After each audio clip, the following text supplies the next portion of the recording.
Welcome, everybody. Thank you for tuning in. This is a interview with Tory from Ready to Love Potomac. I ask that everyone be respectful in the comments and please be respectful to yourselves and each other in the comments. We are here to have a good time and we are going to get this rolling. So, without further ado, I am going to bring in the man of the hour, Mr. Tory. Hey, Welcome, Tory. hey, how you doing? Hey guys, Fine. How are you doing today? I'm doing wonderful, doing wonderful. It's a rainy day, but I mean, even those are beautiful days sometimes. Yes, it is also rainy over here. I cannot complain about it though. It's a good day. You are here. First of all, I want to thank you ahead of time for this interview. I know how you felt about them, so I really appreciate you. Okay, no worries. Always got you. All right. Well, first of all, I want to ask you, how has your mental health and well being been since leaving the show? It's wonderful now. I mean, initially after the show, it was some coping mechanisms I had to work with, being that I thought like certain things were going to be edited as is for the truth, and you start to realize it's like you become a storyline, and it's not about you and who you are. So I had to cope with that initially after leaving the show. And I think honestly, if somebody had took the time to just tell me that at first, like before we do the show, I like, hey, you might be shown differently than who you are, or perceptions of words may be changed around to a massive extent, then I think it would prepare people for when you do this, and it won't be so mentally totally. But since I took my little break from AIG, I'm doing wonderful. It's beautiful. That is wonderful. Now, does the show or the network in all offer mental, support or therapy? No, Not at all. no. When you sign up, they have a psychologist that assesses you for mental health. But I feel the thing about that, they assess you in the moment. But when you're doing the show, it can be taxing. You're dealing with a lot of energies, a lot of different individuals, dealing with a lot of manipulation. Mhm. People, I feel like in this genre or career field are good psychologists, meaning they know how to get what they want out of you. Oh, wow. So, if you were to ask or needed anything afterwards, is that possible? It hasn't been, it hasn't been, let's say, communicated that that it will, and not to, and that's the perception from myself and other castmates. So no, just say no. Oh, okay. So besides your mental health, everything has been good with work, your kids, everything like that. Yeah, my mental health is wonderful. My daughter's great. She's in there laughing up a storm. So she might end up taking over, just FYI. And everything's good, going good. I mean, I think when you move forward in day and you have goals, you start to push past the BS, the drama, and the weight that people put upon you. You know what I'm saying? And you have clarity. And I think at this moment in my life, I've gained clarity. I have focus. I have energy for my own personal goals and perceptions. That is wonderful. So, just a little bit about your work. How did you get into real estate and what exactly do you do in real estate?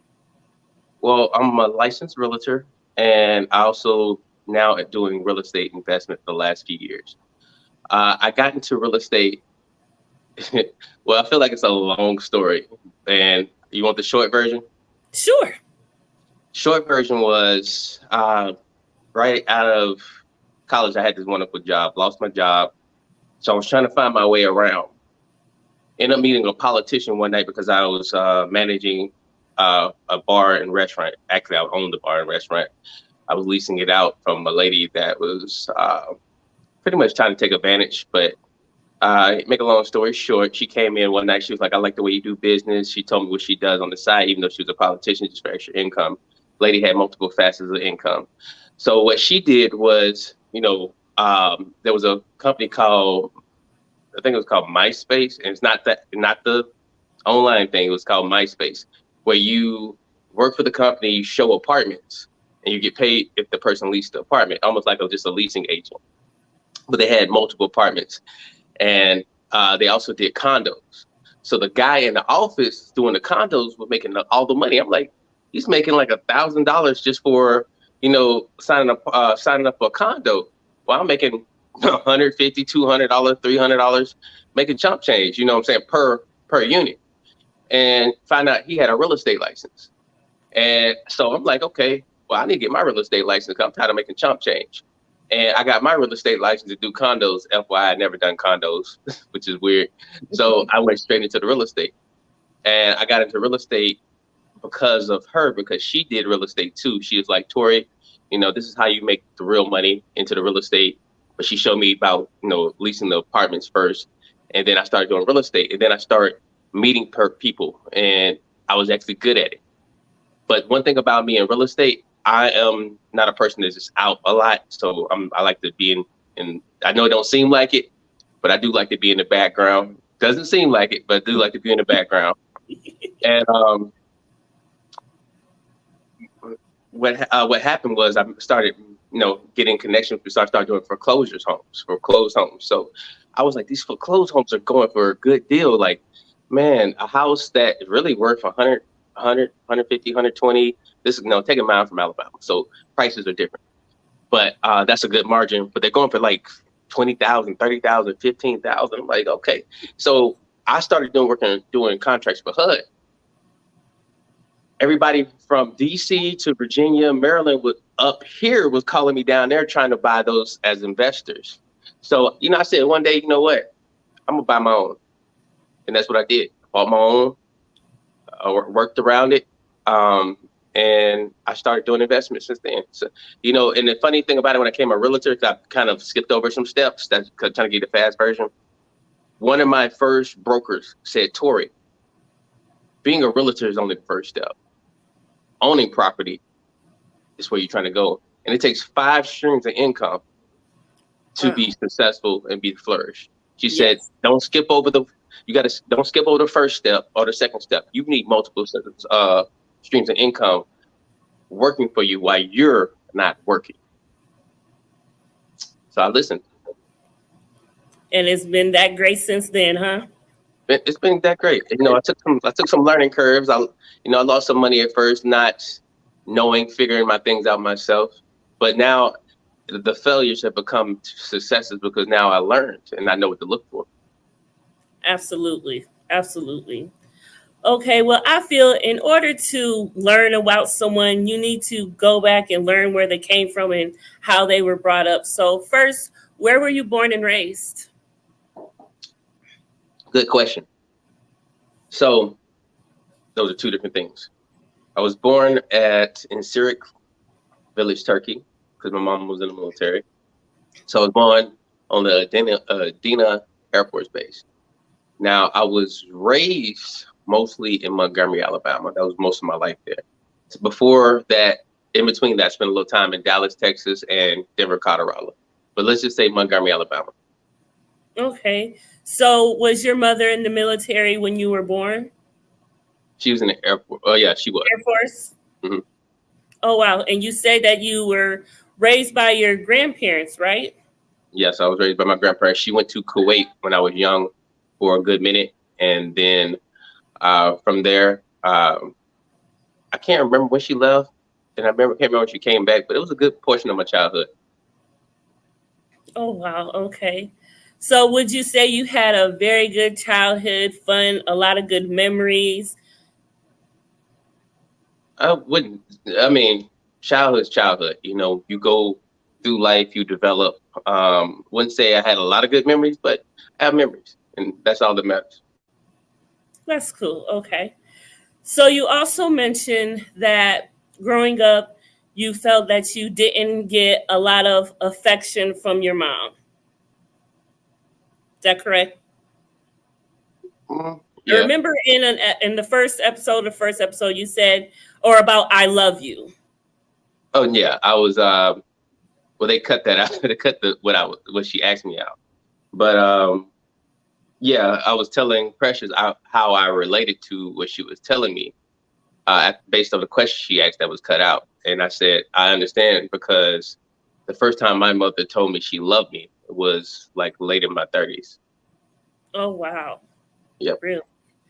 So growing up to be a grown man and everything, do you think that had any effect on you in relationships when you grew up to find love?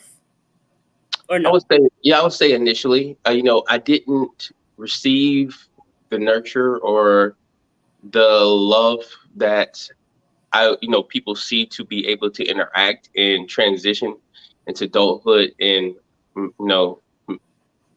mature, nurture their own love. So Right. I think one of my first relationships was with a good woman.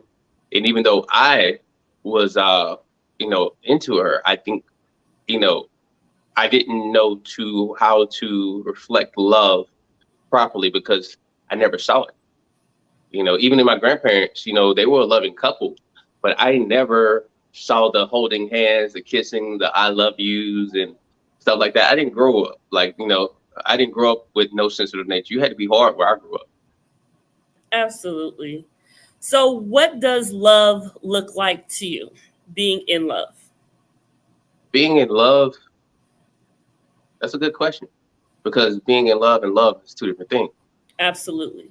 Uh, Being in love is, I think it's a fairy tale, meaning it's attainable, but it feels like the fairy tale. Like finding a part of you that, or finding somebody that completes you, meaning you're complete, but they're like the piece to your puzzle. And as a man, you're accepting your rib, and having that rib, you feel whole. I think, to me, that what in love feels like. You know, it's more of a feeling than what you can transition in words, because when you know. But I also got to tell people this: you got to differentiate lust from love, because being in love takes time. You know what I'm saying? Being in love only takes a second. And of course, we all have love at first sight, but it still takes a little work. Absolutely. I wholeheartedly believe that. So when would you say you fell in love for the first time as a grown man, knowing what you feel what love is? First time I fell in love, I would say, I'm going to give you two scenarios. One, my first girlfriend, she was my first everything. I was her first everything. I would never forget her name. I'm not going to say her name, but uh, I didn't know I was in love with her until me and her parted ways, because she was the first love I ever received, and I didn't know how to nurture it.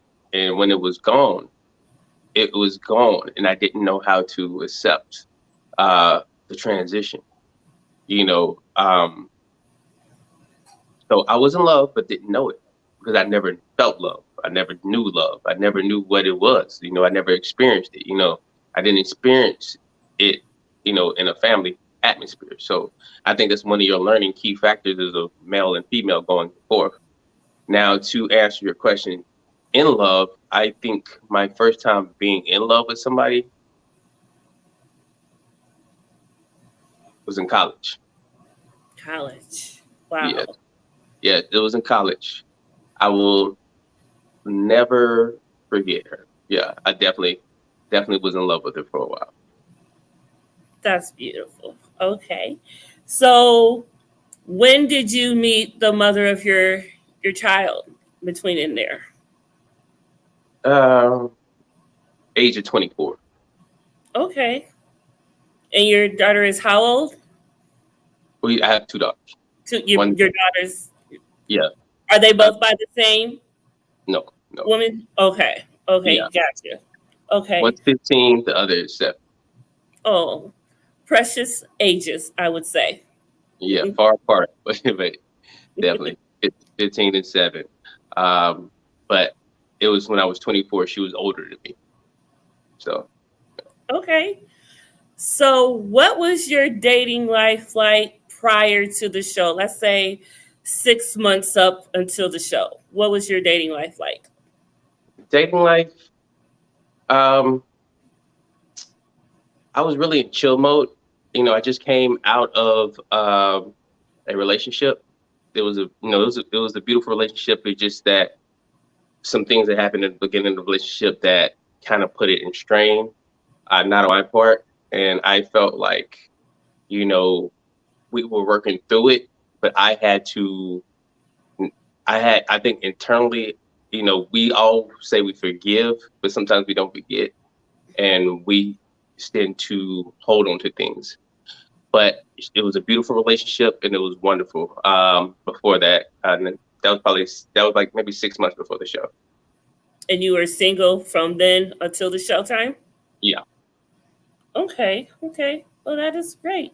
Okay, so let's get into closer to the show. First of all, how did you hear about getting on Ready to Love? One of the production reached out to me through via Instagram. Oh, via Instagram. Wow. Yeah. Okay. I've heard a lot about people get reached out and a lot of people apply. So I just wanted to know which one did you fall in that category of? Yeah. I didn't apply, and I didn't even know what the show was till afterwards. You know, somebody tried to tell me. They were like, "You don't want to do shows. They don't. It doesn't go the way you think it's gonna go." And I should have listened, but it was an experience. Everything in life is a cultivating experience. Absolutely. So what was the process like getting onto it once you said, okay, I'm going to do it? So what is the process you have to go through? The process we go through. So I got fast tracked. I literally got maybe hit up like 3 weeks before they were about to do everything. Yeah, I know it wasn't no more than 4 weeks for sure because it was fast track, and I felt like I was getting rushed. Like they hit me up. They asked me for, I think, photos. So I sent some photos. I'm not sure if they asked for a resume. Then I had another interview with a female. Then she liked me and fast tracked me to a interview with a panel. It was like 8 people on there, and they asked me a bunch of one questions and just asked me where I'm from, give a little bit of personality. Why do I feel like I'm ready for this? Who am I? And they kind of fast tracked me too. So then it went to a psychologist where you had to answer like 6 million questions, and he was like, "Oh, you good to go?" And gave me a thumbs up. And then I think it was one more interview, and all this is in a 3-week span. They let me know I'm on the show. And then the lady that the second lady that initially hit me up, she was like, "Wow, you on the show that quick? A lot of people don't make it." And I want to know if that's really true because they hit me that I went through so fast, it was ridiculous. My head was spinning. I didn't get a chance to research the show. Oh, so you hadn't watched at all before you went on any episodes of nothing? No, I never seen it. Oh, so you went in pretty much just blind to it all, huh? Yeah, I don't watch that much TV. So just generally for television, I don't really watch that much. Period. Like I see shows I watch, but it shows, and I'm pretty much consistent with what I like. But reality shows, the only thing I've ever seen, maybe Atlanta. Was it Love and Hip Hop Atlanta? That's the only thing I've seen. Oh, wow. Yeah. Okay, so you are now on the show. It is the first episode of The Mixer. What was your feeling of going into the mansion for the first time for The Mixer for the first day? Feeling going, nervousness, hot. I was like that Nelly. It's getting hot in here. Don't take your clothes off. Yeah, it was hot. It was a hot day. I'm in a, a vest, like I would say a 3-piece suit. I left the jacket in the car, but you saw what I had on, and it was hot. And then I was nervous. Never been in front of cameras like that. I'm meeting people, trying to have conversations. There was a lot going on. You had to do things perfect. You had to walk in perfect. You had to be on point, and you didn't know what to expect. I didn't know what to expect. Ooh. So when you are talking to people, does everyone get to just go and talk to whomever they want, or does the producers kind of point you into the direction of who they want you to talk to at all?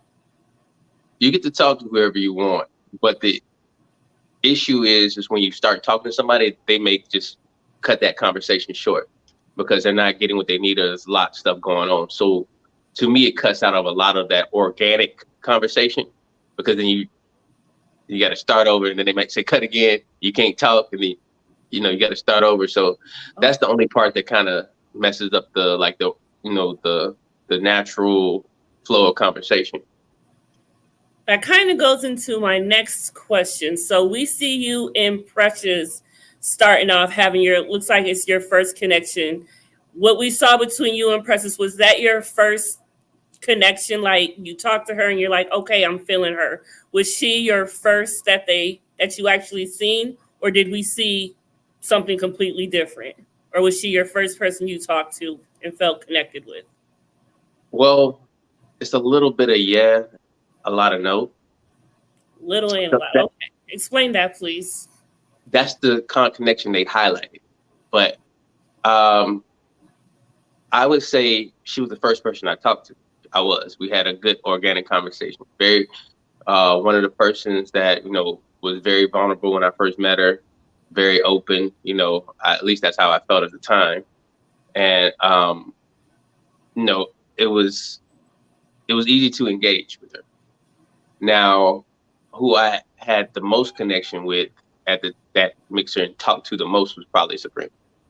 You didn't see that, but me and her talked like two, three times.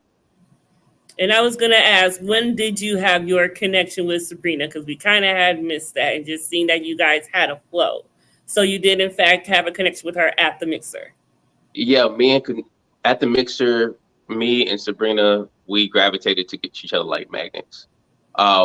One thing they did, I didn't understand why. They cut me out of her top at the mixer, and they cut our conversations out. So people never got to understanding where our dynamics came from, because we actually spent the most time together at the mixer, at least that I felt relative. And initially, she was my top and I was her top. Like if you hear the first episode and you listen carefully, you can hear and Demetrius and also Clifton.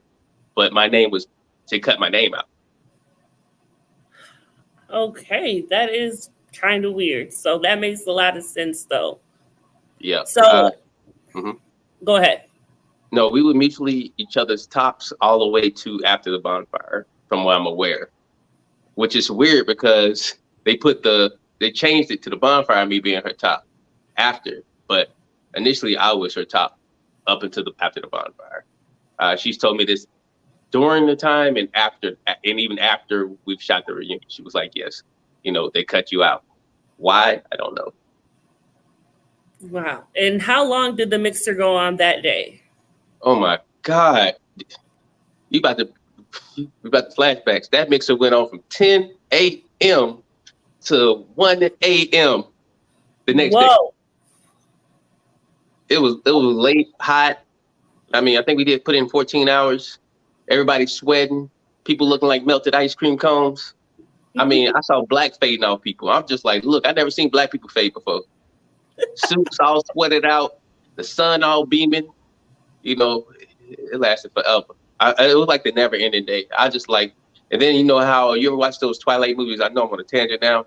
You ever watch those Twilight movies where the day just never stops? It just keeps rolling. Yes. That's how that day was. It was just long. It was long, very long.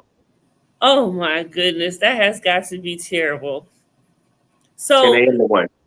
So how does it work? Like when people want to go to the bathroom or get a chance to eat, like, do you get to?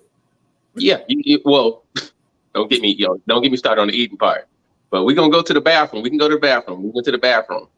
So you just walk to the bathroom. The cameras either fade off you or they'll catch you for a little bit as you walk away.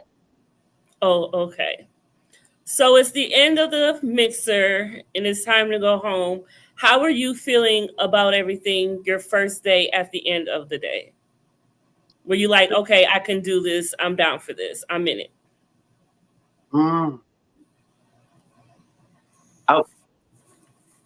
I felt my connections that day. I felt like I can do it.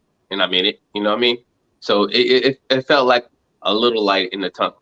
You know what I'm saying? A little light. Okay. So, in your eyes, how was everything with you and Sabrina the first, few weeks prior to Truth or Dare? It was pretty good. I mean, she used to be like, Tory, I see you checking me out. I'd be like, well, you see me checking you out, that means because you checking me out. We just used to laugh. But I would say my connection with Sabrina, it was growing. At least I thought it was. Um, it was new, and we we talked. We talked intensely. About where she came from and what she likes, and also like beyond that, we had multiple dates that you couldn't see. Like me and Sabrina probably total the season went on like maybe 6 dates, 5 or 6 dates, but you'd never seen all that. So, which is weird. We went to a batting cage. You saw the one on the bus. You Yes. saw, I think y'all saw another one, or maybe not. Okay, yeah, they didn't show y'all much. We went to a batting cage. We went to a Mexican restaurant. We had the one on the pier. Um, ooh, I don't know. I feel like I really can't remember right now, but we went on quite a few dates. I mean, it just all mushed together. I guess like with production, we're just trying to figure out where we were and at our stage. Uh, Mm-hmm. because initially when we started conversing, it was kind of like strong, like a little strong connection. So I think that's what the main thing was. Our connection was fine. At I least have I a thought. question. I have a question for myself. Where did those cupcakes come from that you got her? Oh, Alexandria cupcakes, best cupcakes in DC. Best cake, like they're all the way in Alexandria, but in the DMV area, they're really good. Okay, they look the bomb. I must say, I wanted one or both of them. She was They didn't very even lucky. show you. I'm sorry, they didn't even show you. I actually gave her a gift too, which with the cupcakes. So people like, oh, I heard something like, you got the heckless. Only 2 cupcakes with it. She had another gift. Her favorite color was sage green, so I had got her something else along with those cupcakes. Oh, so you went all out, and those was her first gift. She seemed really happy and enjoyed those. Okay. So now we are at Truth or Dare, Mhm. the day that's just like. So she kisses Demetrius. Demetrius kisses her. How stunned were you that she went to him? I ain't gonna lie, I was super shocked. Like I wasn't the way the episode betrayed me because I didn't say that, nor did I walk off by myself. They just cut everybody else out around me, which is like I just felt like that was so unnecessary. And then the the the me leaving and saying that's something I said backstage. They just put the words at that moment into my mouth. But I guess they wanted to emphasize my shock because um, I was shocked, but everybody else was shocked too. And so I think it didn't. I just didn't expect it. It was a shock. You know what I'm saying? Because I probably like I was a gambling man and I bet all my money. I would have lost everything. I would have lost the house, the kids, the wife, the car. I'm talking about I went in there so sure and confident that I was like, ain't nobody about to tell me she about to go somewhere else and get. We I were mean, all, believe me, we were all like, what is happening here? yeah. So the conversation that you two had um after the whole thing, what we seen, is that how it went? The conversation after the whole thing. Yeah, Uh, after when you talked about the Truth or Dare and her talking to you saying, yeah, you want her to be happy, you want her to, yeah, that's see factual. other people. Yeah, No that editing in that. conversation was factual. That's one of the few dates that I've seen episodes that I actually saw that was factual. Yeah, we talked about that, and everything that I remember seeing in the episode, for the most part, was facts, and as is. Okay. So looking at everything now, do you feel what she did feel for you was genuine?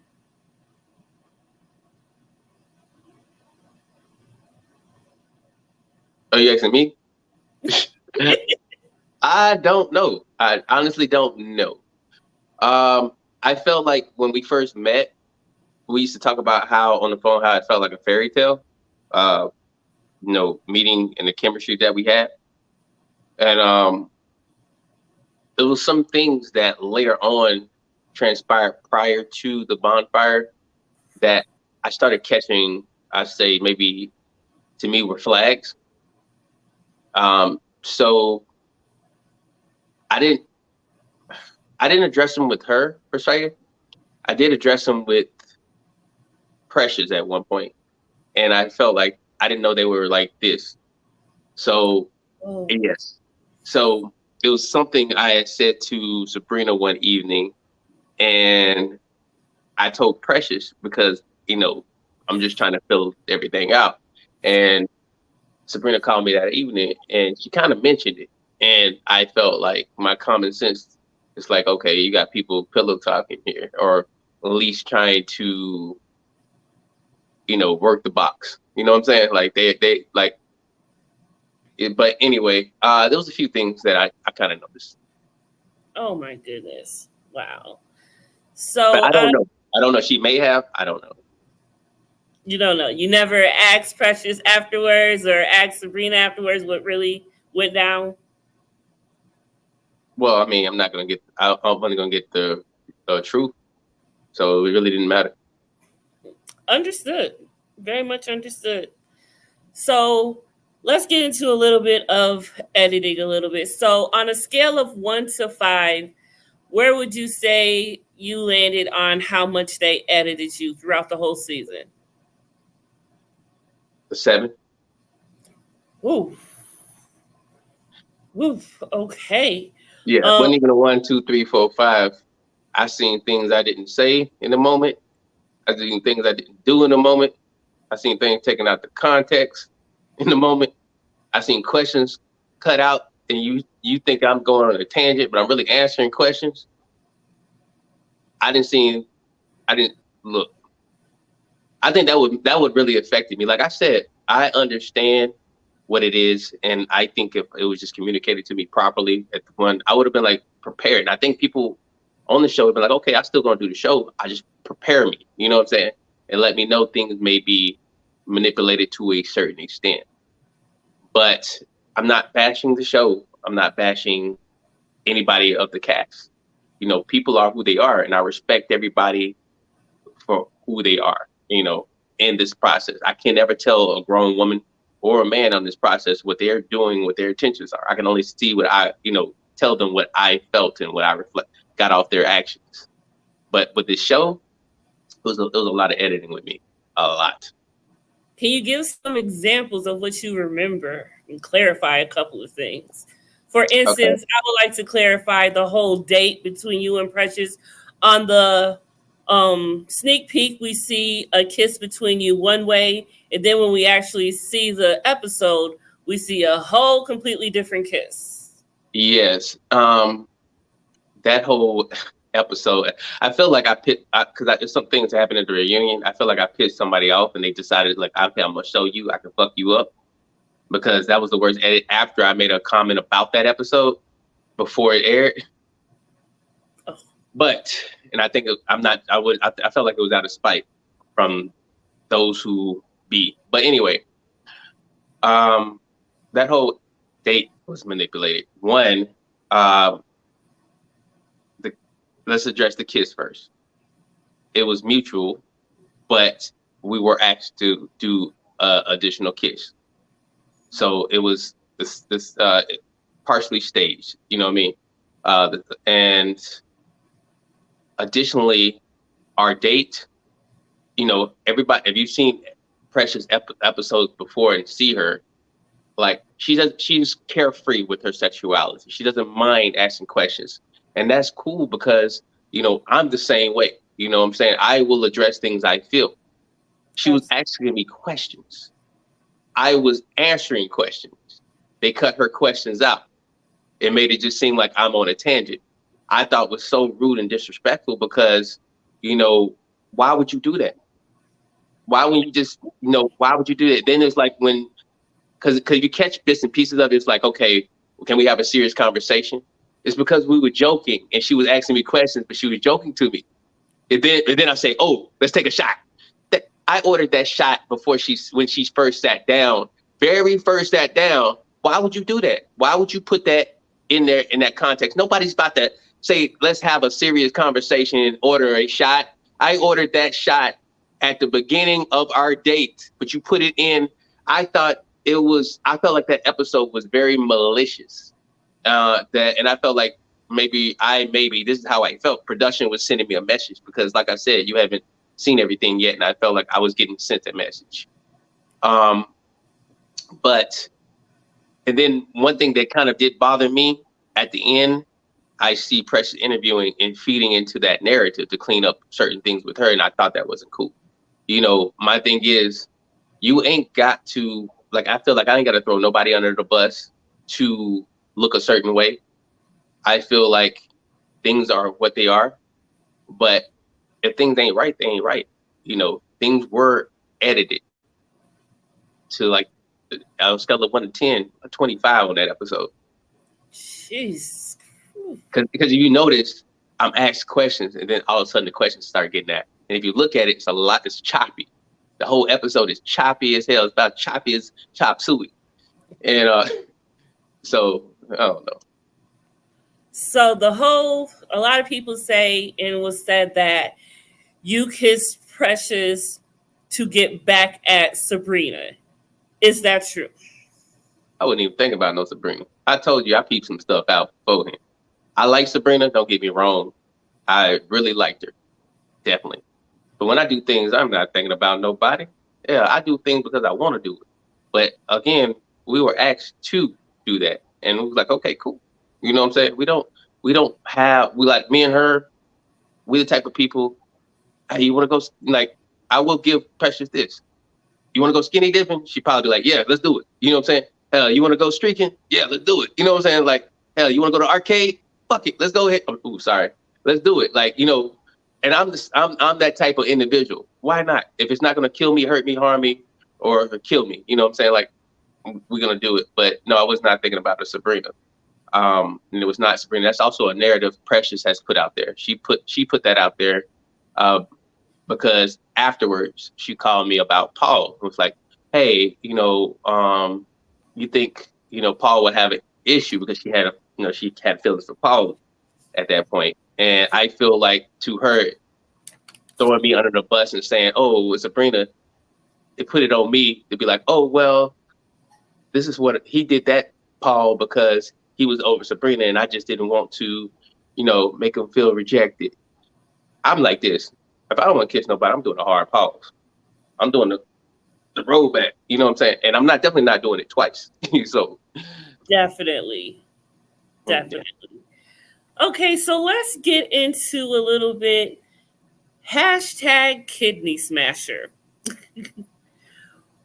How did you feel about that hashtag and how it was portrayed of you saying it on the show? How did you deal with that? Because a lot of people made a lot of comments and it became a hashtag. Well, my Kidney Crush app's coming out pretty soon. It's like Candy Crush, but you can play and you're crushing kidneys. I said what I said. I don't care.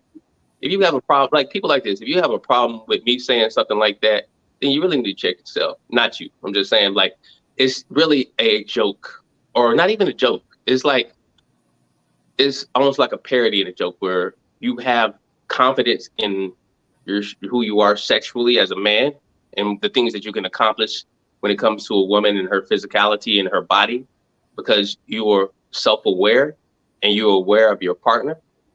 But additionally, it's not that serious. Everybody knows where the kidneys is. Everybody knows where the heart is, the lungs. We all have anatomy. Those who take it that far, it's just not meant for. And those whom, if I was to say something to that effect, to take it that serious, it's not for me.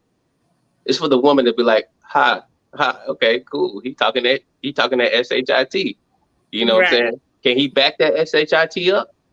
That's who it's for. The ones that have the sly comments, evidently they never had anything well pleasant in their life to remember. So I like how you worded that. Okay. talent's Okay. talent. Go ahead. No, I was just saying talent's talent. So I can't blame those who have not experienced certain things in their life for crucifying those who have. So are you saying you have a talent, sir? I'm not saying anything because it's going to be misconstrued. So therefore, I plead the fifth and keep it moving. Okay, we will do just that. Okay, so if it wasn't for the lives that you guys have been doing on Instagram, which everyone absolutely loves, I would say that we would never get to see the real you, the real Paul, the real Clifton, the real everyone who actually does go live. And you guys are all very honest about a lot of things, at least as much as you can be without, messing up or what is goes into your contract. But you made a comment that I wanted to ask about the contract itself, and you said that they literally use the word manipulate in it. Yeah, that's in the contract. So how is that worded in? Does it say they can manipulate anything or that they absolutely will manipulate? No, they can and have the right to. They have all the rights to. Yeah. Okay. That is crazy. They, So it says it goes to the extent where they can put anything in any context, change anything around, put anything at any time. They're very meticulous with the contract. how long is the contract? It's enough to make you stop reading, and that's what gets most people. Yeah, I think it's Yeah. like might be 10 to 15 pages long. I'm just playing. It might be more Really? longer than that. It's long. Now, does everyone just sign it on their own, or does anyone have a lawyer that goes after, looks over it, or does it matter? I think the issue with it, most people don't have a lawyer, and then people don't realize, like such as myself, that you think the truth is going to get manipulated. You don't realize you're going to become a character that somebody else chooses how you're going to be viewed, and you're going to be seen and projected to the audience. And so going into it, like, yeah, you're going to manipulate, but you're going to manipulate the truth. You're going to get the best part of me. Like the pressure date, I did poetry that night. We talked about her transgender nephew. She asked me would I would accept somebody that had transgenders in their family. And I told her I've never experienced that. But as a man, and I see a woman in my life that I feel with, I will accept anything within reason that I will be there for that woman. Talked about our backgrounds, family, stuff like that. But what did you see? You saw the non-substance, the non-sequentials. You didn't see the poetry, the intellectual conversation that was mind-stimulating and transitioned more than sexual. You know what I'm saying? You didn't see that. And I feel like, unfortunately, people my age would like to see that, but they don't understand that. That is true. I would have loved to see that because you do very well with your poetry. I have, screenshotted and posted it on my YouTube as much as I can of your poetry, and it is awesome. So I will say that. So, how do you feel about how everything went with? Tell me how everything was between you and Sabrina after Truth or Dare up until your elimination. After Truth or Dare, it became rocky. I felt like she was playing games. Well, it was weird to me. So to give you a little insider information, everybody from every female that was there was like, they wasn't rocking with me because they felt like me and Sabrina was like this. Unfortunately, you weren't shown that, but they weren't rocking with me because they liked me. But it was like, Sabrina already got you. You know what I'm saying? Like, she claimed you. Like, I was told, even by the people she hangs close with, the way she talk about you, Tory, I don't hear her talking about nobody else. It's kind of like she lights up, unless they were all just lying. And I doubt so many people will be lying. And hell, it came to the point with Tommy. It was like, and I know if he say this, it was serious. He was like, I'm surprised, Tory. It shocked me. You're like, when and hell, even the people in the background, they dropped their mic. They was like, what is going on? I think everybody would have lost their money. And so after the bonfire, it was shaky. I just felt like she was playing games. It shocked. It was embarrassing for everybody to feel like you didn't even see all the fake. It wasn't just Joy saying, go over to Tory. It was, you had the kid, Ace, Tina, everybody's like, go ahead and go to Tory. To go to Tory. I don't know why you playing, girl. You know what I'm saying? Like, so you got to think about it. If they're shocked or you see their faces, then I got to be shocked, because not only I'm told that I'm from this woman's number one, or how she feels, I'm told by all the other females as well. And then additionally, like at that time, we had just came off the bus date, and I walked Sabrina to her car, and what she had told me that she wasn't really feeling Demetrius at that point. You know what I'm saying? For some things that were going on. So I never told anybody that. So just off the bus date and the energy. So I'm thinking, well, even if it's somebody, it ain't him. You know what I'm saying? Right. So I think that's where it came in with the double shock with me, because, of things that were said. And now, don't get it wrong, she has never bashed anybody in front of me, you know what I'm saying, or said anything wrong about anybody. But some people transition their feelings at that moment when they're saying, well, this might not be for me, or I don't like how somebody's acting. You know what I'm saying? I would never put words in my castmate's mouth. But yeah, so after we communicated, she said, Tory, I would like to go for it. I don't want this to affect us. But I feel like it has. I wish this never happened, because I feel like you're going to treat me different. And honestly, I started becoming a little standoffish. I told her that I would continue to talk to her and maybe work through it. But I was like, my third eye was open beyond that point. Like, I was observing everything. Absolutely.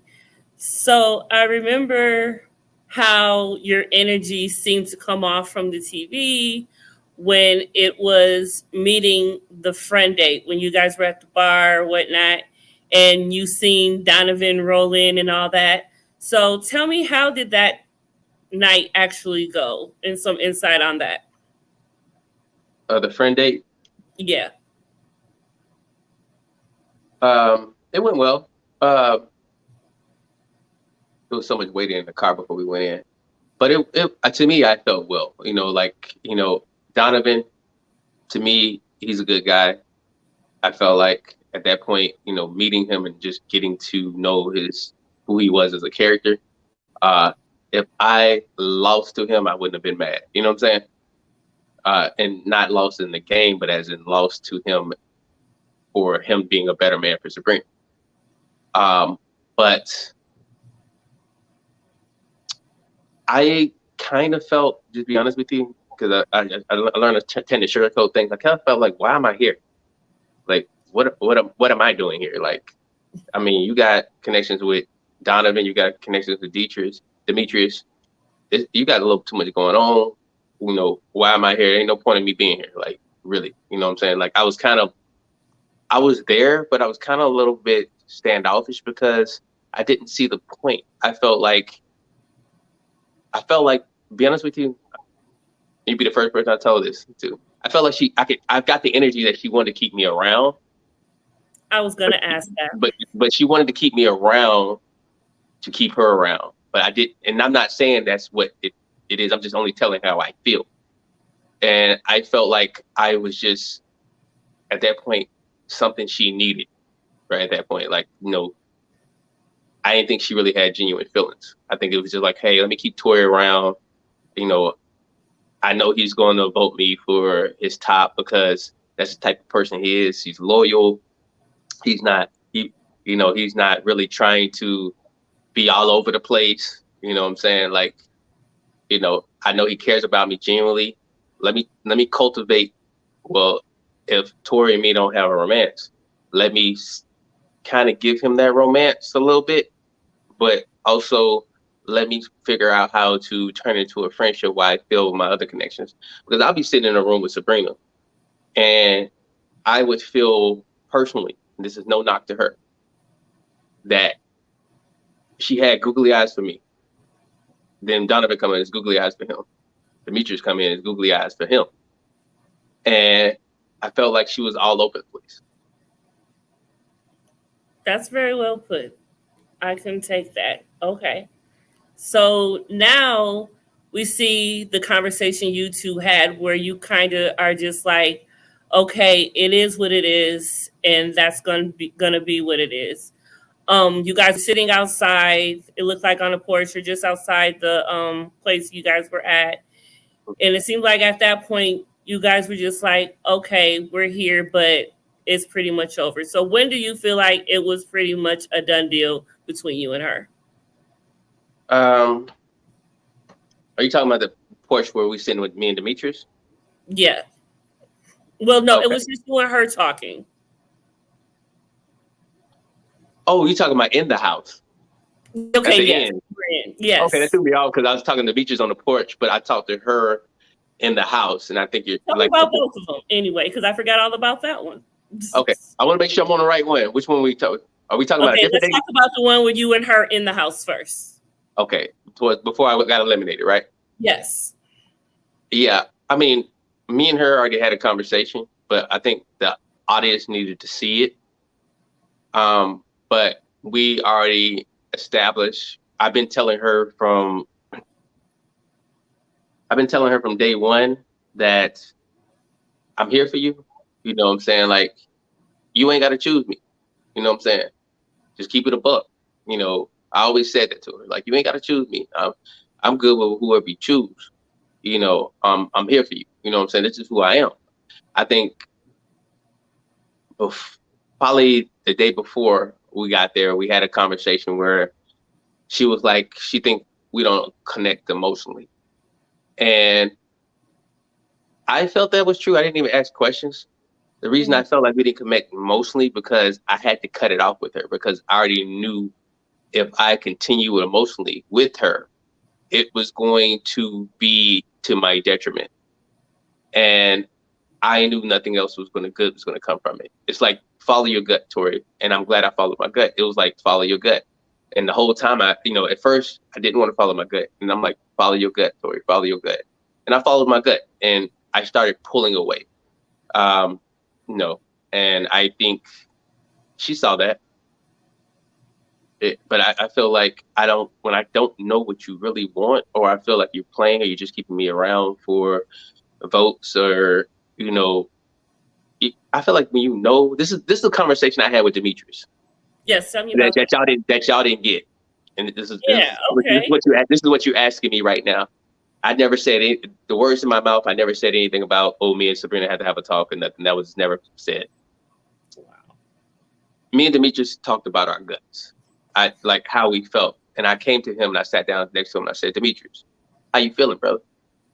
How you feeling about your connections? What's going on with you? How you doing? Let's chop it up. You know what I'm saying? Whoopity whoop. We ain't got no beef. You know what I'm saying? I see your heart on your sleeve too. You know what I'm saying? I see it. How you feeling? And he portrayed that he felt how I felt prior to, like, after the bonfire. And that's the part you didn't get. He was like, it's stuff, just energy is not matching up. He's not understanding. And I saw why he felt that way, because, in front, he was getting the bay, and this is stuff y'all didn't see. His plate's fixed. You know what I'm saying? Like, he's getting coddled and catered to. But, later, like, when it's personal, you don't get that energy. You know what I'm saying? Mm-hmm. He wasn't getting that energy. Just like I wasn't getting that energy. You know what I'm saying? You could tell when a woman hugs you, she likes you. You could tell when you say certain things. Like, I do tester questions when I talk to women. Tester questions to see, to gauge their interest. It's only to gauge interest, because women, when they like you, they respond in a certain way. It's not even how they. It's not what they say. It's how they say it. And he wasn't getting that. I wasn't getting it. So I backed off early. I knew, I figured everybody else had hopes that they were going to have something successful out of it, and I guess it didn't work out. Wow. Well, thank you for that, because we did not know that. Okay. So now it is your elimination time. Do you feel it was tactical that they had Sabrina be the one to tell you you're not ready to love? It was tacky as hell. I don't think and honestly, I don't even think she wanted to do it. You know what I'm saying? It was tacky as hell. Carmen, I think, was supposed to be the one to eliminate me, but you already know they got to have the drama and the mess. And I think, well, I've seen the comments online, everybody, I wasn't the only one to think it's tacky. Everybody else thought it was tacky too. But yeah, it was a hot mess. Yes, it was. So now that you are off the show, did you keep in contact with everyone as they still were going through the process? I pretty much still talk to almost everybody. Almost everyone. Yeah. Okay. We'll leave it at that then. So, now that you are off, what do you take away from that? What did you take away from that about yourself?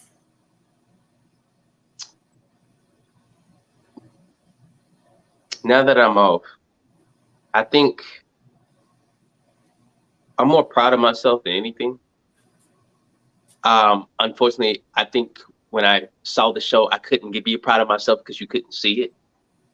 The Tory before the show never follows his gut. Tory always just follows his heart.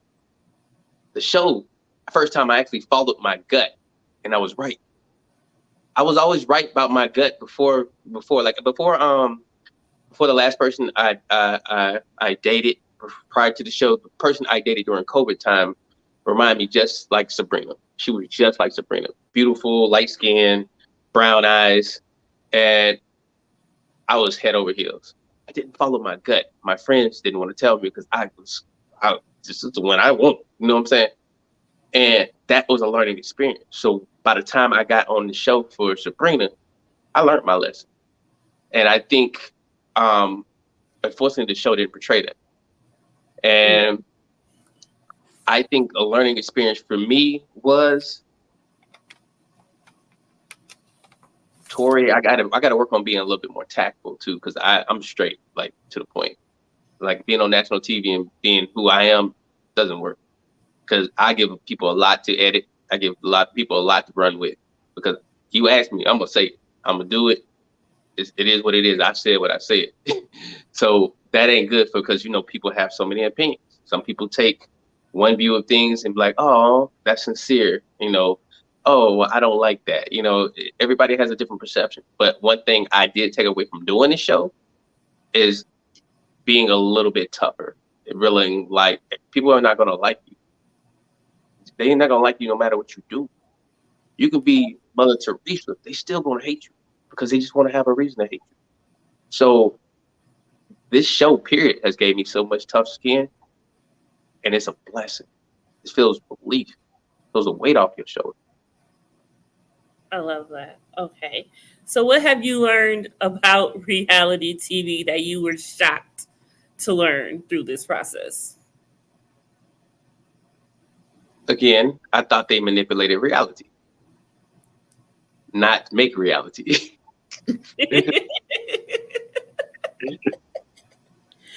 That is so true. Okay. So you said you are pretty much cool with everyone, and we definitely see that. So the ones you aren't cool with or talk to, do you ever plan to make amends or reach out to them, or have they reached out to you? It's only one one person in this cast I can't fool with. And no, it's not Sabrina. I've actually had a conversation with her since the reunion. And the reason I had a conversation with her since the reunion is, even though a lot of things were messed up, I appreciate something she did when the show was trying to spin their narrative, and she stood up for it. You know what I'm saying? She's like, hell no. You know what I'm saying? Like, you know, y'all pigeonholed this man and trying to make him seem a certain way he's not. You know what I'm saying? But there's only one person I don't talk to. And you don't plan on wanting to see what that's about at all? Has that person specifically reached out to you, and you just decided you're okay? I just don't appreciate the narrative they spun around. Like, it's not cool. Like, respect me like I respect you. You know what I'm saying? I could be out here saying your name right now, but respect me like I respect you. You didn't have to do that. Like, you can make yourself look good without having to tear down somebody else when you know it's not reality. Kind of have a feeling who that might be. But okay. So let's end this on a light note, on some fun questions, shall we? What is your favorite color? That's a good question. Blue has always been my favorite color. But I like to wear, like, I like grays, and then yellow. I always have a good fascination with yellow, depending on what it is, but blue. You don't watch a lot of TV, but what is your favorite movie? That's a good question. Back in the day, it used to be Total Recall. Then Hitch was pretty good movie I like. And, Limitless. I've seen, I think I gauge my favorite movie now by having the movie that I'm able to watch more than once. Because I don't like watching movies more than once, maybe twice. Mm-hmm. I've seen Limitless like 100 times. I think it's a very fascinating movie. I like how he'll change his intellect and how his life changed and he evolved. I think the evolution of that movie is definitely something like so. Limitless. Oh, okay. I don't think I've watched that all the way through. Now I'm gonna. What is your favorite music genre? 90s R&B. And your favorite singer? Favorite singer? Are we talking? So we sing. I would say Jasmine Sullivan. That girl can sing. Yes, she can. Favorite rapper? Favorite rapper? Don't really have a favorite rapper right now, but who I listen consistently over the years is Drake. I like people that music is kind of like they got that melodic tone to it, like how D Davies got Handsome or Alone. I got or you got Eric the Architect. What is it? I Can't Lose. Like stuff that got a smooth beat to it. Even like Moneybagg Yo, Scorpio. Like I love stuff like that's just chill and I can ride to, like the old school days, you know? That's what's up, yes. Your favorite food? Favorite food? That is a good question. That is a very good question. It used to be spaghetti, but now I think I go in phases. So for the next couple of weeks, it's going to be salmon and salad. Okay, so here's a spaghetti question, because you can make it two different ways. Do you like to have the sauce mixed in, or do you like to have the sauce on top? I would not eat it if the sauce is mixed in. I would not touch it if the sauce is mixed in. I would not look at it if the sauce is mixed in. Because to me, food is all about presentation. When I cook, it's about presentation. So the sauce, you gotta have your noodles, you gotta have the sauce evenly poured on, starting from the middle, and then your freshly grated non-cellulose Parmesan. I knew you were my favorite. Toilet paper. Do you like it over or under? I can't talk to nobody that puts their toilet paper under. Like the hotels teach you properly. You put it over. That is the great debate between a lot of people in relationships. I'll be like, where you grew up from, you putting your toilet paper under. You got to get out of my house. I rebuke you in the name of Jesus. Thou should not have that toilet paper under. It got to be over at all times. Yes, and then they put the two corners in to make it look cute and everything. So yes, that is the proper way. Yeah. Boxers or briefs? You really want that answer because I wear briefs every now and then if I wear anything. Okay. Do you kiss on a first date? That's a good question. It depends on who it is. Depends on how the date goes? No, depends on who it is. Because the reason I would say this is because for years I would never kiss. I didn't like to kiss. Really? And yes, I'm like, you're not gonna kiss me. I don't know where your mouth been, who it been on. I'm not touching. No, keep that gingivitis away. So I've learned that I've made exceptions for certain women in the past based on the chemistry that I had with them. You know, and but I've not had that chemistry with everybody. Some people I've ducked and dodged. I'm like, you're not about to kiss me. And it's some people that I've been okay. Like, you know what? I think I'm gonna lean in a little bit. You know what I'm saying? So it's based on the individual, not how the date goes, because chemistry it hits different with certain people. It does. It does. Okay, so physically, when you see a woman, what is the first thing you notice about a woman physically? You're trying to get the hood out of me. Yes. What Juby say? Love it when you back that thing up. I was just gonna say, are you a breast or a butt guy? I'm a butt guy. You're a butt guy. Yes, okay. First thing I noticed. That's the first thing. Even when she coming through the front, huh? When she comes through the front door, I got X-ray vision. Let me stop before they run away with this. It's a joke, guys. He's joking, everyone. He is joking. Yes. Relax. Yes. But no, so it's multiple things I noticed. But teeth, eyes, hair. I love natural hair. I like indicative to our indigenous people. I love natural hair, curly textures, afros, dreads. That's sexy to me. Like, I love what some people hate. I love our natural hair women. I love our women without makeup. I love our women that had natural curves. You know what I'm saying? So it's a bunch of things that I like when I look at a woman. But if we were talking to a major physical feature such as the breast and ass, it's definitely my ass, man. I can't do without that. Can't do without. Okay. So what is a deal breaker for you in a relationship? That's a good question. There's a lot of them. Name some. Bad hygiene. Somebody that wears too much makeup. I mean, I can't do it. Like, either you working for the circus, or I'm just saying, are you a man? I just feel like a woman with too much makeup, I cannot do it, because I like a woman that's confident within her own skin and realize God has blessed you with those imperfections. Now, if we're going out for something like dinner, drinks, and something like, you want to look dialed up, that's wonderful. But the same woman I'm going out with, you need to realize I'm with her because I love her natural beauty. I don't need all that extra. So, you know. Love it. So do you believe in second chances? Like, have you ever been in a relationship, broke up, and got back together? Do you believe in that? Never been in a relationship, broke up, and got back together. Let me see. Yes, I have. I'm lying. Man, you know what's so funny? I went through transitions in my life. I used to not give second chances.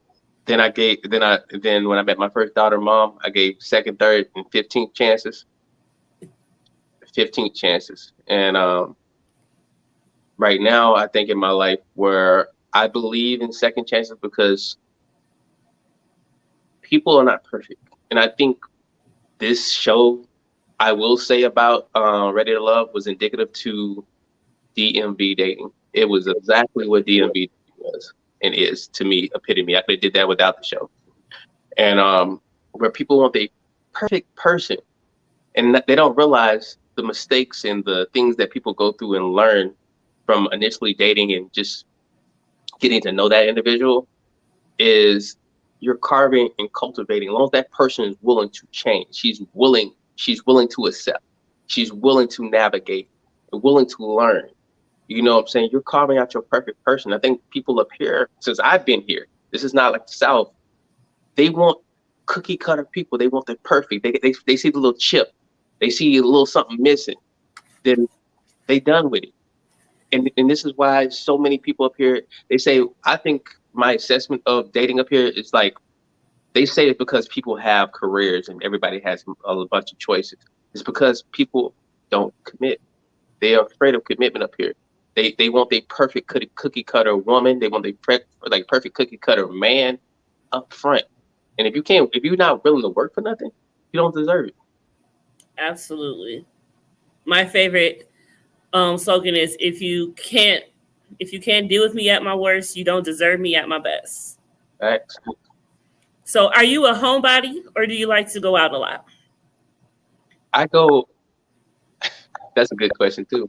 The reason I say that because I'm mostly a homebody. When you see me out, is out with the cast or the crew. But like this Saturday, I was like, I'm gonna go out. I was kid free for the first time in ages. Like ages. Like I always have my daughter, or if I have to have a sitter. Her mom actually had her this weekend, and I'm like, I'm gonna go out. I'm gonna go out by myself, enjoy. I'm gonna hit U Street, this and this and this. Guess what I was? Where were you? On my couch, melted in the couch and the blanket. I ain't going Watching nowhere. Limitless. Actually, I ain't watching nothing. Like a lot of times, I don't even turn the TV on. Like I be in bliss. That's what's up. Okay, so what is your favorite soft drink and what is your favorite hard drink? Soft drink. I don't really drink that many sodas. But if I drink something soda wise, it's going to be a ginger ale and Sprite. But I usually mix with a little bit of liquor. But I don't drink sodas like that at all. Actually, I don't really drink sodas. Period. But yeah, as hard drink, I'm assuming you're talking about liquor. It all depends. I'm just gonna tell you my favorite drink. My go-to drink is old fashioned with Bordeaux cherries. Oh, okay. Got out of Bordeaux. So how long have you been growing your locks? That's a good question too. You got a lot of good questions. Nah, okay. So my locks. I'm preparing for you, Tory. So I think my locks for a little over 4 years.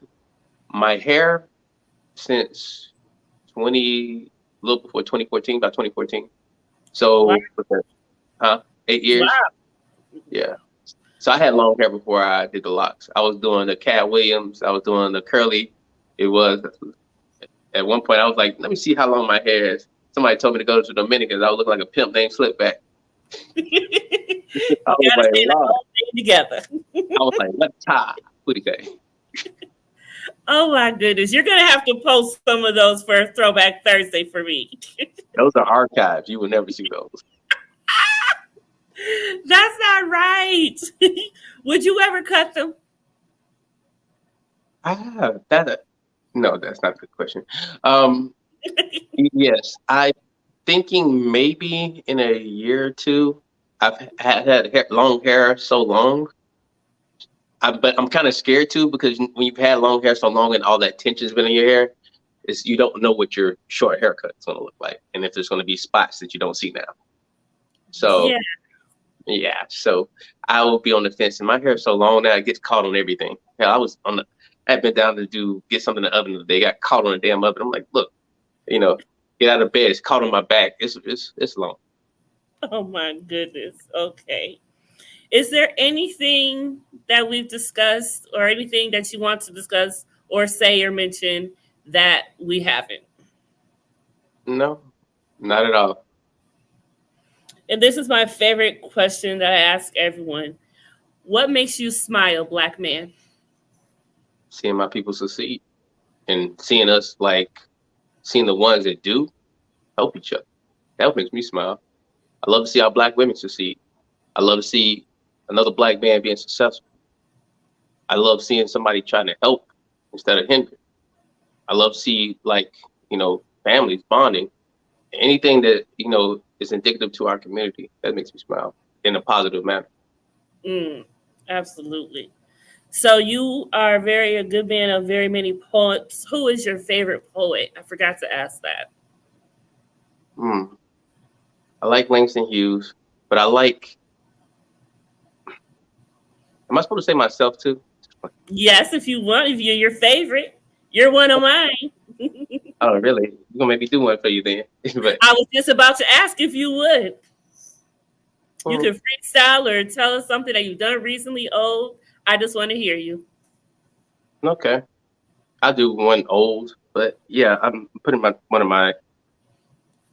Yeah, I'll do one. Oh, damn, my phone's on there, but I'll do one I've done that I know. It's called Say Yes. Say Yes. I haven't done it in a while, so I may end up freestyling. I just want to hear you, darling. Beyond verbs, conjugations, or pronunciations.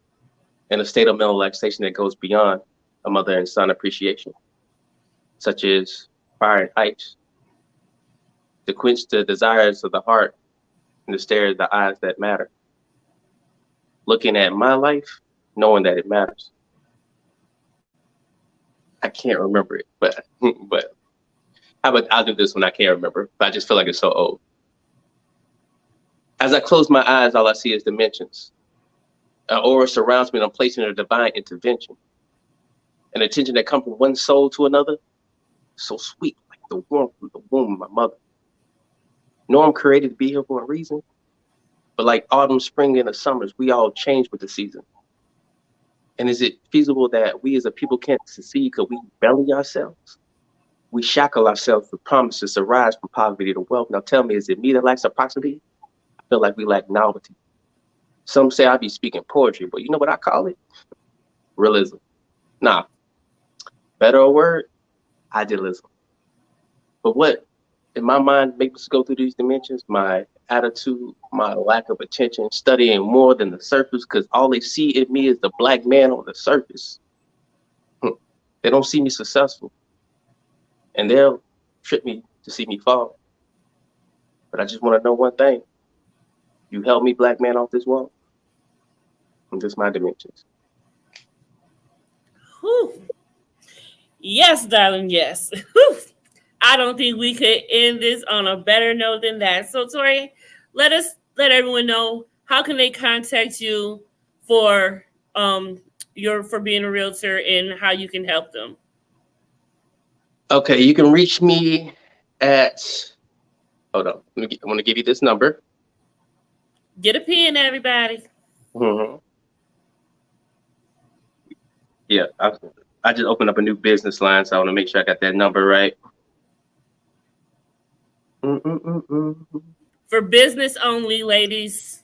I know, that's why I got this business only number, because I started to get the real number, and then I'm like, oh, pause, hold up. Can you still hear me? Yes. Okay, hold on, I'm getting it now. It's a new number. I probably should put it and learn it. My bad. Okay. The number is 202 599 5570. 202 599 5570. You can also reach me at dreamhomesandco@gmail.com. That's DREAMHOMESANDCO@gmail.com. Okay. Well, Tory, thank you so much for your time. I appreciate you so much. You are my number one, and you have given us great content and greatness throughout this show. I appreciate you for being brave enough to go on this show and enduring everything that you had to after. You are a great black man. Thank you. I appreciate you, Queen. Thank you. Thank you for everyone who was in the chat that came and kicked it with me and Tory. We appreciate you both. Shout out to the Ready to Love cast. This has got to be my favorite cast, I think. So exceptionally done. Yes, shout out to my mentor, Kamisha Reviews, who will be interviewing Tory tomorrow at what time? She'll be interviewing me 3 Central, 4 Eastern. 4 Eastern time. 4 Eastern. So y'all make sure y'all are in the chat to get that, because it is going to be a completely different interview and you are not going to want to miss it. Shout out to the Kamisha Reviews crew and the Mentee program. Thank you, Tory. You go make you something for that beautiful daughter of yours, and I will catch you in the DM. Catch you in the DM. All right. Bye-bye. Bye.